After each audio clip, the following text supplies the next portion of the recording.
In the vast, silent expanse of the desert, where the earth meets the sky, one man heard the unmistakable call of God.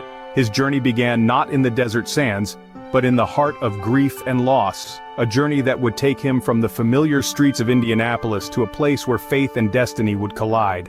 After the passing of his beloved mother in 1994, he found himself at a crossroads.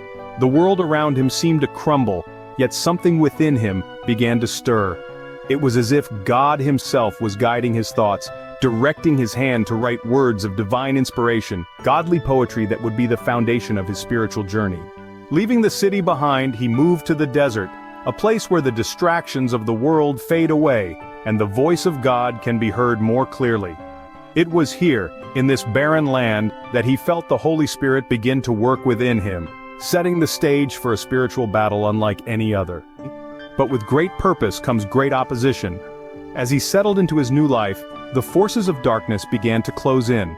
The water he drank was tampered with, and a strange woman dressed in black, an ominous presence, haunted his steps.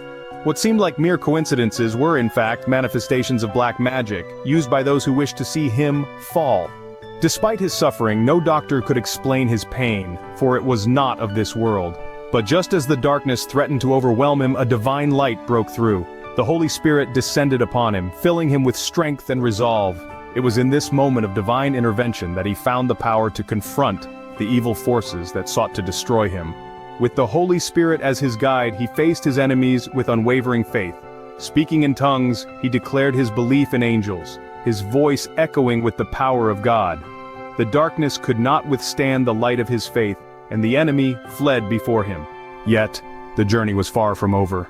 As he continued to seek God's will, he was arrested, facing the consequences of his spiritual battle in the physical world. For 10 long months, he was imprisoned, a time that could have broken a lesser man. But instead, it was within those prison walls that he found the strength to turn his life completely over to God. In the silence of his cell, with only his faith to sustain him, he began to rebuild his life. The trials he faced were not in vain, but rather, they were the crucible that refined his spirit and deepened his devotion to God's will. This is not just a story of one man's struggle. It's a powerful testimony to the transformative power of faith, the relentless pursuit of God's will, and the strength that comes from surrendering to a higher purpose. Available now on Amazon.